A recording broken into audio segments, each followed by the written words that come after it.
Buen día. El trabajo práctico del día de hoy se denomina demostración del punto de compensación del dióxido de carbono en plantas con metabolismo C3 y C4. Para comenzar, quisiera comentarte acerca de que existen distintos tipos de metabolismos que poseen las plantas en el momento de fijar y asimilar el dióxido de carbono. Es así que encontramos metabolismo C3, metabolismo C4 y el metabolismo ácido de las crasuláceas. Un ejemplo de metabolismo C3 es el del tomate que ves en esta figura. Entonces, en este tipo de metabolismos, la enzima más importante que actúa en la fijación y asimilación del dióxido de carbono es la enzima Rubisco. En cambio, en el metabolismo C4 hay una etapa previa a lo que es el ciclo de Calvin, conocido como el ciclo de Hatch y Slack. En este caso, por ejemplo, tienes una planta con metabolismo C4 como es el maíz.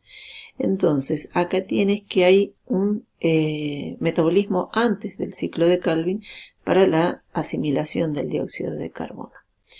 Acá intervienen dos enzimas que son la pepcarboxilasa y la Rubisco posteriormente en el ciclo de Calvin, tal cual lo hace una planta C3.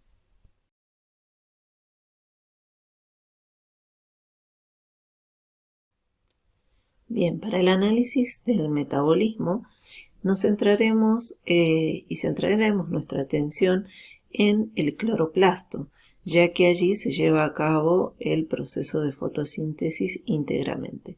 Tanto la producción de energía como de poder reductor en las membranas tilacoides, así como la fijación y asimilación del dióxido de carbono, por ejemplo en plantas C3, en el estroma de los cloroplastos. Aquí en esta imagen de la derecha se diagrama lo que es el exterior celular y ampliamente un cloroplasto donde solo se tiene en cuenta el estroma del mismo. En los metabolismos C3, el primer compuesto que reacciona con el dióxido de carbono es un azúcar de 5 carbonos, un azúcar fosforado, como es la ribulosa 1,5-bisfosfato. Esta reacciona con el dióxido de carbono, como te decía, y es catalizado por la enzima Rubisco, lo que da lugar a una molécula de 6 carbonos, pero esta es muy inestable, por lo que se escinde en dos moléculas de 3 carbonos denominadas 3-fosfoglicerato. Este ciclo de Calvin continúa con numerosas reacciones que veremos posteriormente y regenera en última instancia a la ribulosa 1,5-bifosfato. Como resultado del ciclo de Calvin, luego de 6 vueltas, va a generar una molécula de glucosa. Y allí tienes el producto de la fotosíntesis que conoces a través de su ecuación general, dióxido de carbono más agua, que genera en presencia de clorofila y de luz, glucosa y oxígeno que se libera al ambiente. Para retomar, en el metabolismo C3, la fijación y asimilación del dióxido de carbono se lleva a cabo en el estroma de los cloroplastos, en el ciclo de Calvin, a través de la reacción de ribulosa 1,5-bifosfato con el dióxido de carbono catalizado por la enzima Rubisco. Esta enzima es una proteína que se denomina así en su forma abreviada, ya que significa ribulosa 1,5-bifosfato, la C es de carboxilasa y la O es de oxigenasa. En esta reacción del ciclo de Calvin, la Rubisco está actuando como carboxilasa, es decir, está fijando dióxido de carbono a una molécula de azúcar, como es la ribulosa 1,5-bifosfato, que en última instancia generará la glucosa como producto de fotosíntesis.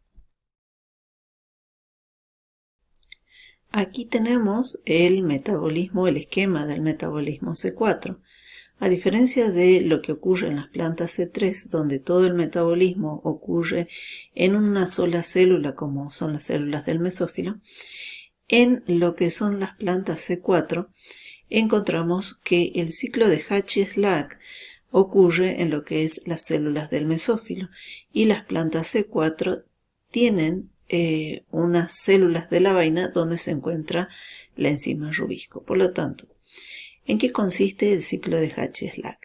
Cuando ingresa el dióxido de carbono de la atmósfera a través de los estomas, la fosfanol-piruvato, un compuesto de 3 carbonos, reacciona con el dióxido de carbono, y esta reacción es catalizada por la PEP-carboxilasa o fosfanol-piruvato carboxilasa, lo cual da lugar a un compuesto de 4 carbonos, como puede ser oxaloacetato, malato o aspartato, como se diagrama en esta imagen. Este compuesto de 4 carbonos atraviesa por plasmodesmos las conexiones hacia las células de la vaina. Estas células rodean los haces vasculares de estas plantas que se denominan plantas C4 o plantas con metabolismo C4. Al ingresar el malato en las células de la vaina, vamos a analizar lo que ocurre en el cloroplasto, que es el círculo que está representado en verde.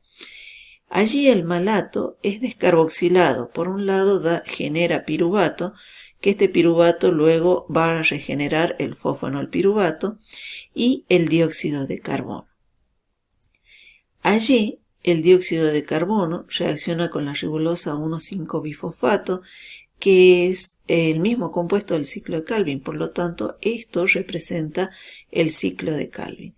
Allí interviene la rubisco, otra vez ribulosa 1,5-bifosfato carboxilasa oxigenasa, que en esta oportunidad actúa como carboxilasa. Allí se genera el 3-fosfoglicerato y los demás componentes del ciclo de Calvin, regenerando en última instancia la ribulosa 1,5-bifosfato y dando lugar, luego de 6 vueltas, a una molécula de glucosa. Entonces, lo que quiero resaltarte en esta oportunidad es que el ciclo de Hatch-Slack permite una gran fijación del dióxido de carbono, porque la PEP-carboxilasa tiene mayor afinidad por el dióxido de carbono si la comparamos con la rubisco. ¿Esto por qué?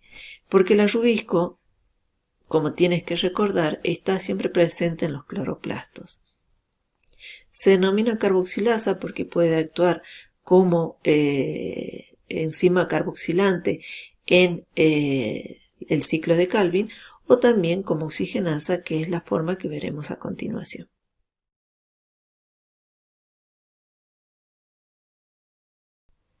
Como te había nombrado anteriormente, la fotorrespiración tiene lugar en distintos organelos, ¿sí? Y solamente la llevarán a cabo las plantas C3. En fotorrespiración debemos considerar que intervienen 3 organelos: el cloroplasto, que es donde se encuentra la enzima rubisco, que cataliza la primera reacción de este metabolismo, el peroxisoma y la mitocondria.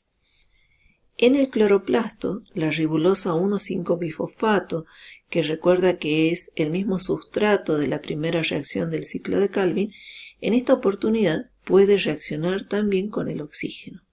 Es así que la rubisco o la ribulosa 1,5-bifosfato carboxilasa oxigenasa en esta oportunidad actuará como oxigenasa, lo cual dará lugar al fosfoglicolato. Este a su vez, por una reacción dará glicolato. Este glicolato pasará hacia el peroxisoma y allí dará lugar al glioxilato. Esto genera peróxido de hidrógeno, un compuesto muy nocivo y oxidante para la célula. Por lo tanto, es degradado por la peroxidasa en oxígeno y agua. Una vez que el glioxilato da glicina, esta glicina se traslada hacia la mitocondria, y acá tienes que tener en cuenta que la glicina es un aminoácido de 2 carbonos y 2 glicinas generan una molécula de serina, que es un aminoácido con 3 carbonos. Esto da como resultado la liberación de dióxido de carbono.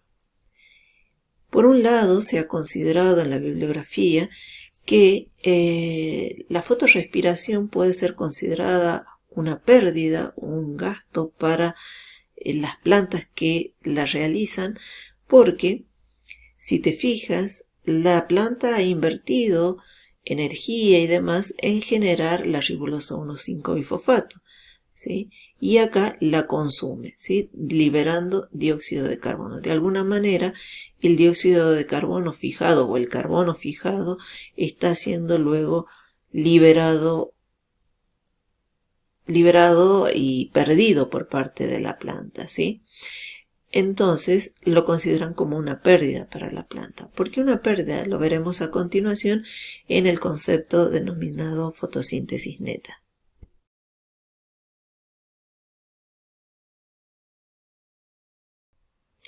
La fotosíntesis neta puede ser también denominada intercambio neto de carbono. Para analizar estas ecuaciones, vamos a ver primero qué significa cada uno de estos símbolos. Fn es igual a fotosíntesis neta, o también podrías colocarlo como INC o intercambio neto de carbono. Fb representa fotosíntesis bruta y representa la ganancia de dióxido de carbono por parte de la planta. La R va a corresponder a respiración y Fr va a denominar fotorrespiración. Teniendo eso presente, cuando analices la ganancia neta de carbono por parte de la planta, ¿sí?, es la fotosíntesis neta, pero va a diferir las ganancias netas de carbono para una planta C3 y una planta C4. En el caso de una planta C3, la fotosíntesis neta va a ser igual a la fotosíntesis bruta, es decir, lo que incorpora por fotosíntesis menos todas las pérdidas que tenga la planta de dióxido de carbono. Tú sabes que la respiración produce pérdida de dióxido de carbono. Y lo mismo que la fotorrespiración. Por ende, estos dos metabolismos, las pérdidas que generan, deben ser restadas para conocer cuál es la ganancia neta de carbono por parte de la planta. Lo mismo que en el caso de las plantas C4, pero acá hay una diferencia. En la fotosíntesis neta para las plantas C4, tenemos que resulta de la fotosíntesis bruta menos la respiración mitocondrial. En las plantas C4 no hay una fotorrespiración, por lo tanto tienen menores pérdidas. Es así que surge este concepto del punto de compensación del dióxido de carbono. El punto de compensación del dióxido de carbono es un valor de dióxido de carbono donde la fotosíntesis neta o intercambio neto de carbono es igual a 0. Lo que significa que las ganancias de dióxido de carbono o de carbono por parte de la planta son iguales a las pérdidas de carbono por parte de la misma. Decía, si graficas la fotosíntesis neta o intercambio neto de carbono en función de la concentración del dióxido de carbono, obtendrás unas curvas similares a estas para una planta C3 y para una planta C4. Al analizar este gráfico, podemos observar que en el eje de la concentración del dióxido de carbono, cuando el valor está entre 0 y 10 micromoles de dióxido de carbono, tenemos una fotosíntesis neta, en este caso en 0 micromoles de dióxido de carbono, tenemos una fotosíntesis neta igual a 0.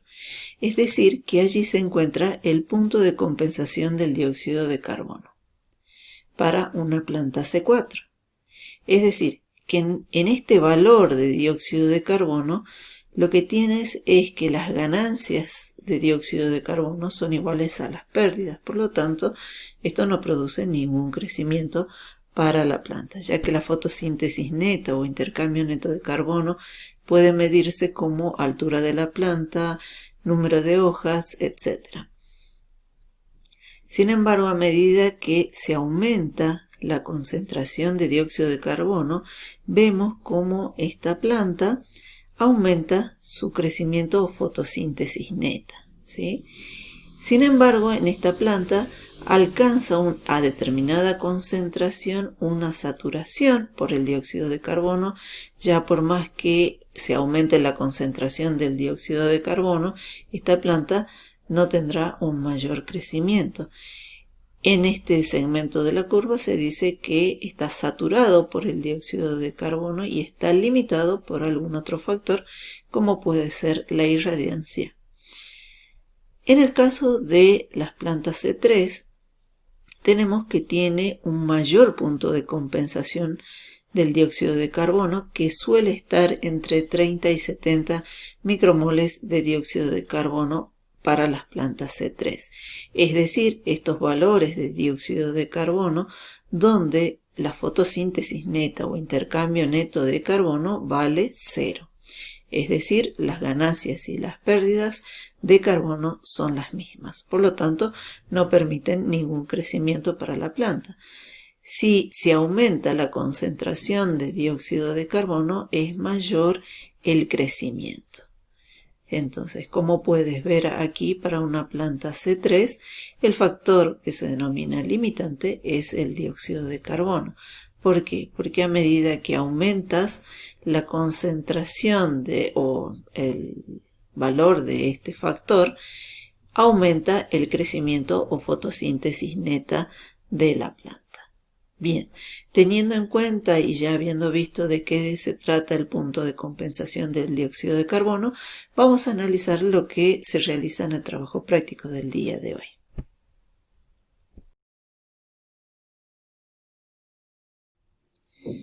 Bien, para llevar a cabo esta experiencia, lo que se hace es lo siguiente. Se trabaja con un recipiente que sea lo suficientemente grande o alto para contener a la planta y vas a colocar alrededor de 20 mililitros de una solución de bicarbonato de sodio, representado de esta manera, disuelto obviamente en agua, y tienes la disociación del agua y la disociación de la sal. Esta solución la vas a colorear con 3 gotas del indicador de pH azul de bromotimol, lo que te dará lugar a una solución de color azul. Cuando el pH de la solución aumenta, es decir, se hace básico, esta solución tornará del azul al verde. Además, colocarás en un pequeño recipiente una planta con aproximadamente 5 mililitros de agua, la suficiente para que las raíces entren en contacto con ella, y la planta que quieres evaluar el punto de compensación del dióxido de carbono. Una planta C3 podría ser el tomate, el pimiento, y en el caso de una planta C4 podrías trabajar con maíz, por ejemplo. ¿Qué tienes acá? Tienes una atmósfera que está abierta, ¿sí? Entonces nosotros lo que haremos será sellar este frasco. Generalmente puedes hacerlo con un film o adicionarle papel de aluminio y girar sobre ella varias vueltas de cinta adhesiva. Esto porque para que esta experiencia dé resultado, el ambiente tiene que ser hermético o lo más hermético posible, porque lo que se busca es que no haya escape de la atmósfera que circunda la planta. Aparte, debes someter a iluminación constante mientras dure esta experiencia para que se lleve a cabo el proceso fotosintético. Entonces estás aportando el agua, la luz, y la planta que tiene que estar en estos dos casos tendría que ser en lo posible de un mismo tamaño, de una misma edad. Vamos a suponer que acá tienes tomate y acá una planta de maíz. ¿Qué es lo que ocurre? Teniendo en cuenta lo que hemos visto y teniendo en cuenta que en las plantas C3 llevan a cabo tanto fotosíntesis como fotorrespiración, y mientras que en las plantas C4 no tiene lugar la fotorrespiración, solo la fotosíntesis, lo que ocurre es que como este ambiente está confinado y está cerrado herméticamente, hay un flujo constante entre el carbono de la atmósfera y de la solución. Por lo tanto, ingresa dióxido de carbono, sale el carbonato, y lo que es importante es que este dióxido de carbono será incorporado por la planta para realizar la fotosíntesis. Entonces esta planta estará consumiendo dióxido de carbono, pero en la C3 también está liberando dióxido de carbono por fotorrespiración. Bien, en el caso de las plantas C4, la situación es distinta porque al no tener fotorrespiración, lo que hace es consumir primero el dióxido de carbono en la atmósfera y luego va extrayendo el carbono presente en la solución, lo cual provoca una alcalinización de la solución y esta solución tornará al color verde. Esto debido a la más rápida incorporación del carbono por parte de la planta C4 que no tiene fotorrespiración. Estas fotografías pertenecientes al Atlas de Anatomía Vegetal de la Universidad de Tucumán y de Catamarca se ponen a disposición para que analicen y lleven a cabo los distintos puntos del trabajo práctico. Esta corresponde a una planta C4 como es el maíz y esta a una planta C3 como es el ficus.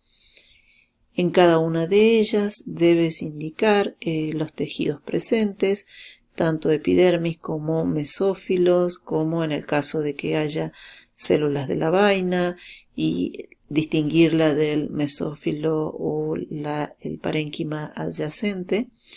Y en el caso de la C3, aparte del epidermis, aparte de los haces vasculares constituidos por xilema y floema, también distinguir la presencia de un parénquima en empalizada y un mesófilo o parénquima esponjoso. Además, debes realizar en este trabajo práctico, ayudándote de las fotografías, un esquema para diagramar cuál es el proceso de fijación y asimilación del dióxido de carbono, tanto para las plantas C3 como para las plantas C4. Luego debes realizar hipótesis o explicar, fundamentando por qué no se llevaría a cabo la fotorrespiración o no se detectaría la fotorrespiración en las plantas C4.